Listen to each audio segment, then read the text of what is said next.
On September 1st, 1939, Poland was attacked by Nazi Germany.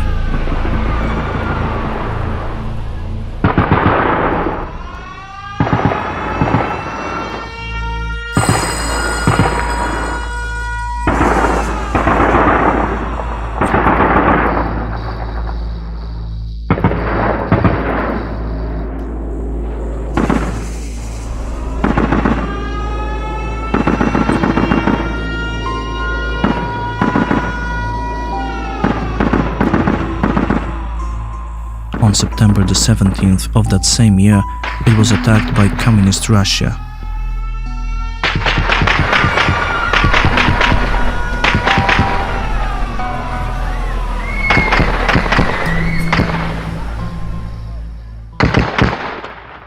Abandoned by Allied England and France, the Polish army fighting alone was defeated by two invaders working in concert. Just before the attack on Poland, on August the 23rd, 1939, Germany and Russia signed the Molotov-Ribbentrop Pact concerning the partition of Polish lands. After a joint invasion by Germany and Russia, Poland was divided into two parts. On September the 23rd, 1939, a joint German-Russian parade took place in then Polish Brześć, celebrating the victory over Poland.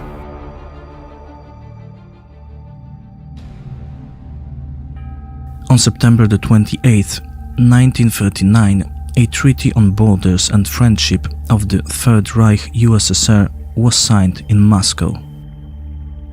In September of 1939, both the Wehrmacht and the Red Army committed many crimes against prisoners of war and civilians.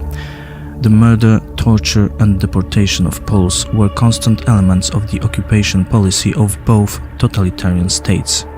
In 1940, the Russians brutally murdered at least 22,000 Polish officers, policemen, teachers, politicians and other members of the nation's elite who had been captured. Some of those murdered on the basis of Stalin's decision of March 5, 1940, were found in 1943 in the Katyn forest. A significant number of those murdered were of Jewish nationality. It wasn't until 1993 that Russian President Boris Yeltsin apologized for this crime. During World War II, Poles created the largest resistance movement in the world, the Home Army, which numbered up to 400,000 members in its best time. In other German-occupied countries, SS troops collaborating with Germany were established, but not in Poland. There also wasn't any collaboration between Poland's government and Germany. The Israeli War Crimes Commission estimates that less than 0.1% of ethnic Poles collaborated with Germany during World War II. Nazi Germany began the liquidation of the Jewish people in occupied Poland.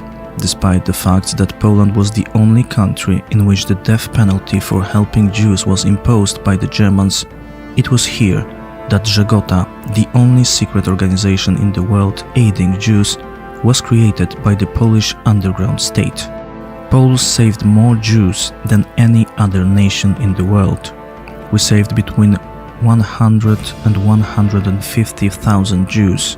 Furthermore, 1 million Poles were involved in helping Jews. Among those who have been awarded the medal Righteous Among the Nations, Poles are the most numerous. During World War II, the Germans killed about 6 million Poles, including 3 million Jews who were Polish citizens. About 20% of the Polish population was killed. Germans killed over 90% of Polish Jews. Overall, Poland suffered the largest human and material losses in World War II.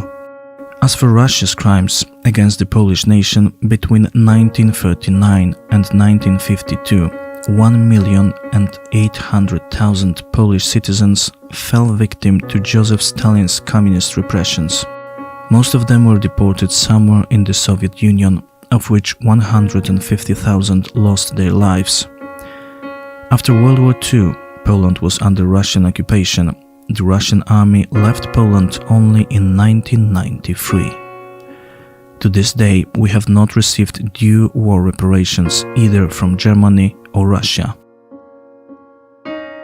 Arthur Bliss Lane, the first US ambassador to Communist Poland, was an eyewitness to the deceitful and totalitarian nature of the Russian occupation of Poland.